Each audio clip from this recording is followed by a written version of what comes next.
Good morning, everybody. Thanks for joining us for another session of Discovery. We're very pleased to have you here, and happy Friday. My name is Alison Mostowich.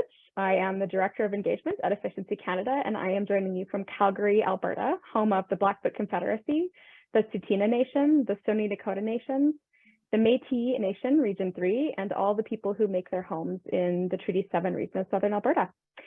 While we are a remote workplace, Efficiency Canada is actually based at Carleton University, and that is located on the traditional unceded territories of the Algonquin Nation. So today we have with us Chris Higgins, who is a senior green building planner with the City of Vancouver. He is going to share with us Vancouver's journey towards renewable energy used for space heating and hot water in new construction. So thank you so much, Chris, for joining us, and I'll pass it over to you.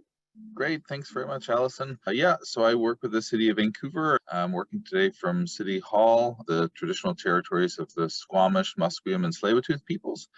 And I'll be talking today mostly about low-rise residential. So I'll just pull up my slide deck. My work focuses on a single family and all residential under 3 stories. So Vancouver's path towards 100% renewable, we have our own building code. Vancouver is somewhat unique in that way, although also Whitehorse and Halifax also have their own building codes. We regulate both energy as well as greenhouse gas emissions. My role has a new build focus, so new construction. And as of just, 2 years ago now, in 2021, I started to shift about half my work to an existing home focus. So a lot of the presentation covers new builds. This is the biggest building, certainly the highest building that would be regulated through my work. It's a 3-story multifamily building, but more typically a lot of what we see is a single family. I think everyone knows this, but there's an opportunity to take action, and Vancouver's acting to limit. And so one thing we've done is we've declared a climate emergency. I won't go into too much detail, but if you Google Vancouver climate emergency, us, like hundreds of other municipalities, have declared a climate emergency, and we're trying to limit the warming to 1.5 Celsius. We believe it's technically achievable, and we're working to use a mix of different partnerships. There's a number of big moves. I'll only talk about one of these today, but we're trying to become a more walkable city and have 90% of people with an easy walk of their daily needs. We're trying to have safe and convenient transportation and transit, which is a big move too, and have 2/3 of trips by 2030 be active transportation and transit, which will be 10 years earlier than the goal we set about 10 years ago. We also want to switch to pollution-free cars and trucks and buses, so 50% of the kilometers driven in Vancouver's roads will be zero-emissions vehicles. Today, mostly what I'm talking about is Big Move 4, which is zero emission space and water heating. So by 2025, all new and replacement heating and hot water systems being zero emissions. We also want to lower the emissions and lower the embodied carbon in construction materials. And so by 2030, we want embodied emissions in new buildings and construction to be reduced by 40%. The last big move is restored coastal forests and ecosystems. We've worked to develop negative emission targets that can be achieved by restoring forests and coastal ecosystems, working with other jurisdictions. But as I said, today I'm really talking about Big Move 4, zero emission space and water heating. So if we look at emissions in Vancouver, 50% of our emissions come from burning gas, natural gas, in buildings for heating and hot water. 38% comes from burning gas and diesel in vehicles, and then a small amount comes from electricity and waste, a 3rd and 4th place, but pretty distant 3rd and 4th. I think it bears looking briefly at what Vancouver builds. Vancouver holds the title of densest city in Canada, and still almost 70% of what we build is low-rise residential. So a lot of single-family homes, some duplexes, townhomes, row homes. All this is increasing the number. We are increasing the number of duplexes, townhomes, row homes, and low-rise residential, but single families still fairly dominant, although duplex is, as of last year, getting close to taking the throne as the most built form. If we look at last year, we issued permits for 601 townhomes, 369 single-family homes, and 364 laneway houses. Vancouver's a city of lanes. Most homes have a lane at the back, and we have allowed laneway homes for more than the last decade, and we issued permits for 86 duplexes. We often get the question, why now? There's other challenges that we're fighting. Climate change is a huge challenge and a huge issue, and we need constant progress. So we often get that question from council. So now I'll talk about what I think a lot of people are most interested in is Vancouver's goals and our approach. I really want to talk about one of the goals I have and the city has is lowering energy use. So if we look at an average house, which we issued a permit for in 2006, I'd used around 20,000 kilowatt hours for space heating. And if we fast forward to 2019, after 2 code updates, we're down to 7,000 kilowatt hours. And then with our latest code change in 2022, which is now enforced, which requires space heating and water heating, which is often done with a heat pump for space heating and cooling, we're down to 1,900 kilowatt hours annually. So pretty significant, greater than 90% reduction over that time period. And it's really allowed us to switch to electricity cost effectively. So if you look at a house which we're issuing a permit for in 2022, it's spending less annually than a house built in 2019 or any house built prior to that that's heated with gas to heat with electricity with a cold climate heat pump. The efficiency has really enabled us to switch to a heat pump or other electric source. Another way to look at it is in terms of the greenhouse gas impact. We went from 5.4 tons to just under a ton. Part of that was efficiency. We have, I would say, the strongest building code in Canada, maybe with the exception, certainly in the provinces, the strongest building code. Whitehorse in the territories, they have a stronger building code than us, but they also have a much colder climate. So the efficiency requirements that we have for air tightness, for wall insulation, for windows, for example, we went from U1.8 windows to U1.2 windows. So the best windows that are available from all local manufacturers. U1.2 is either a fairly basic triple glazed or the absolute best double glazed fixed window. So we really made significant progress there. But it all hasn't been code changes. We also have a passive floor area bonus. So for passive house, on the PHI standard, we give a 15% floor area bonus for single family homes and an 18% floor area bonus for duplex home. For net zero, if you're familiar with the Canadian Home Builders Association net zero program, we offer the same 15 to 18% bonus, but you also have to have no gas on site. So you're not allowed to have gas piped to the home. So we offer that floor area bonus. The uptake has been huge. Almost 20% of new homes are built to one of those standards. So pretty significant win there in terms of transforming the local supply chain, which I'll talk about shortly. We also have passive house trades trained inspectors. So if you're building a passive house, you can get an inspector and he or she has his or her trades credential from passive house. So they understand what you're trying to do and they'll work with you to proactively avoid any delays the construction process. We really tried to build local demand for high performance windows, passive house windows. I've presented every year for 5 years at the local Fenestration BC conference, which is our window and door conference, to outline each year how many manufacturers are making passive house windows and how many projects there are to show that kind of continual growth. We also have a passive house civic building policy. So all of our civic buildings, fire halls, daycares, civic office buildings, community centers, they all are being built to passive house. And we tie that with strict code enforcement. So we issue stop work orders when fraudulent products are being used, which we have had some challenges with the windows specifically. A couple of quick images. This is Fire Hall 17. So it was our first passive house certified project, replaced the Fire Hall 17 that was torn down after the building was no longer usable. And it is also can be grid independent. So it has solar photovoltaic on the roof. And then it also has a generator on site. That was our first attempt at a passive house project, and this was our second. This is 2 daycares. One interesting thing about this is an urban site. It's right downtown. It is on the 6th floor of a parking garage, which is outside. And these parking spaces were our least used parking spaces because all the other floors have a roof over them, so it's dry and closer to the street. So we're able to take really low revenue spaces and turn them into a daycare.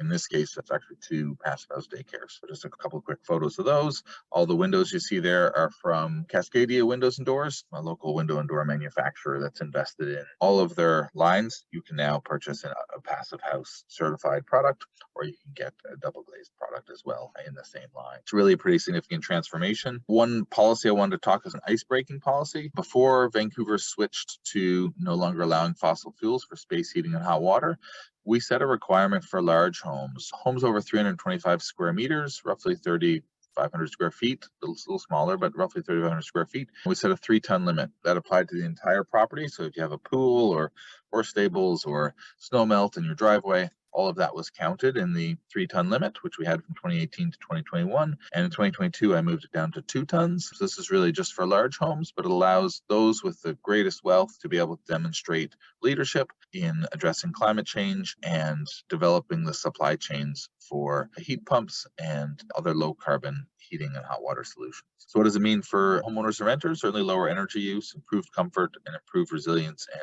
air quality. We've had increased smoke events in the summer here due to wildfires, and heat pumps with filtration have greatly improved people's comfort. That's a bit about new housing. I'll talk briefly about existing housing. So 1 and 2 family homes, we've largely focused on supporting homes in installing heat pumps. This is a winter shot here of a cold climate heat pump that a citizen retrofitted to replace their gas furnace. This is not my home, but also in my home, we've removed our gas furnace and put in a cold climate heat pump, the same brand, Mitsubishi. And even during our coldest night in the last 60 years, which is not that cold because Vancouver is a fairly mild climate, but it was about -16 Celsius. And the heat pump performed without an issue because they worked down to -30 Celsius, the cold climate models. We've been focusing, as I mentioned, on new buildings since 2014. And I just put 10% of my time into existing buildings, but in 2022, that's been moved to 50%. And one of the programs that I've run is with the Vancouver Heritage Foundation, focused on retrofitting buildings 1940 and older. And in one of those buildings that we're retrofitting, the team found this newspaper clipping, because they often use newspaper to stuff the walls.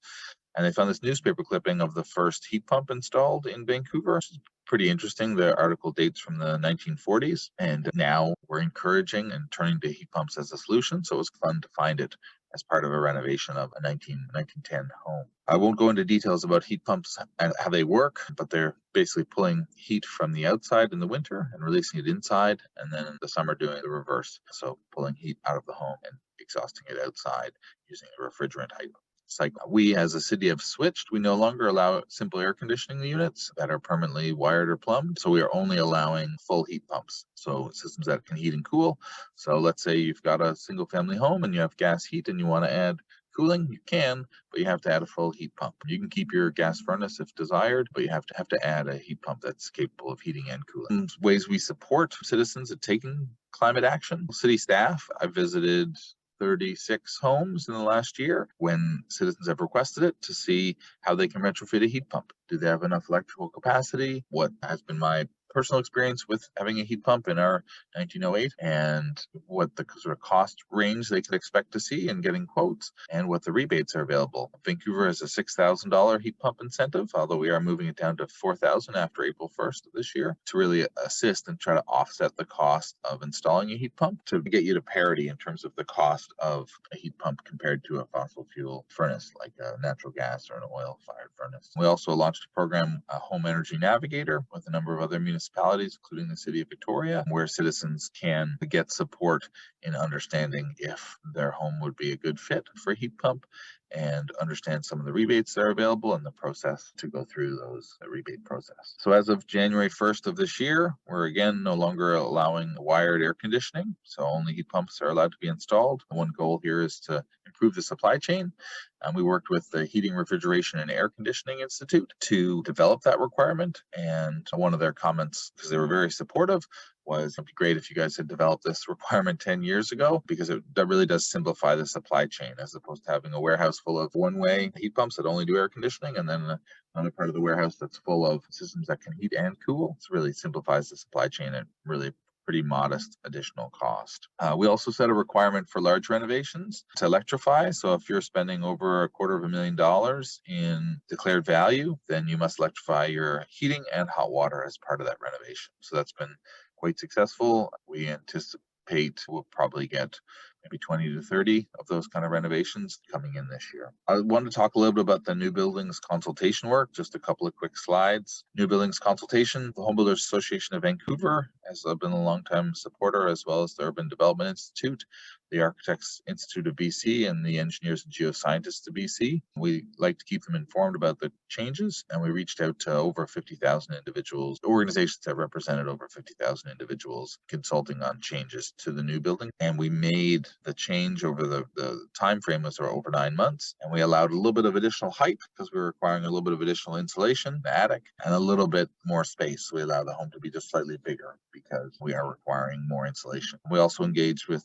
Fortis BC, the gas utility, Canadian Institute of Plumbing and Heating, BC, Pembina Institute, and a number of unaffiliated builders. The city really provided a lot of support on training and development. For instance, for builders, if you want to take a course on Passive House, there's a 50% subsidy that's available from the city of Vancouver that you can take a course so your tradespeople can be trained on building to the Passive House standard. The industry had requested additional implementation time, so we did add. We were originally intending for a sort of a 9-month implementation, and we ended up going with 18 months prior to the code change, and the additional implementation time was largely in response to COVID. I took these changes to council in April of 2020, so it was the first report that council received that was not related to the COVID emergency, and industry at that time was very concerned about the potential impacts of COVID and home buying, and so they did request additional time. Which, in terms of training, we developed designer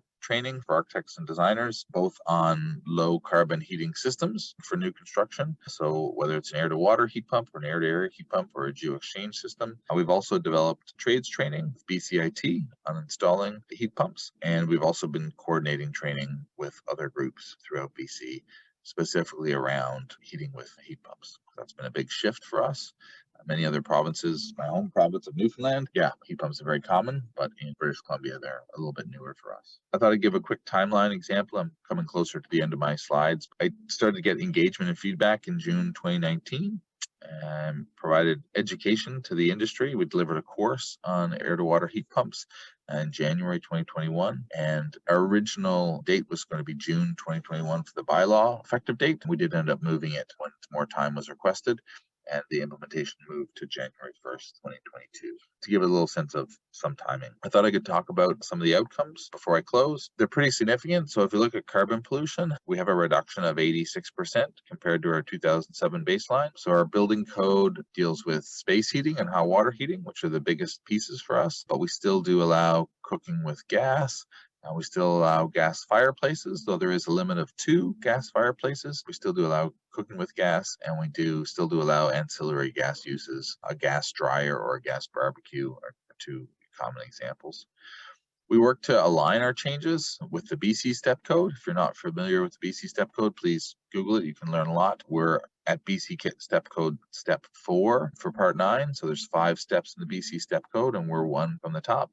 And the province has indicated that by 2030, we need to be at the top tier. So Vancouver is going to try and do that a few years earlier to demonstrate that it's possible and fairly straightforward. We also aligned with Energy Star and work to improve opportunities for local businesses in terms of exporting products. So thanks very much. I appreciate the time to present to you today, and happy to answer any questions, and I'll turn it back over to Allison. Thank you. Thanks, Chris. That was so interesting, the timeline and the process you took to get those requirements in place. I hope that was helpful to everybody that was watching, and I intend to share this with a lot of municipalities that we chat with. So let's start with Jack's question, and I think it refers to just the last slide you showed, the 86% reduction in carbon pollution overall emissions, or was that reduction within the building sector?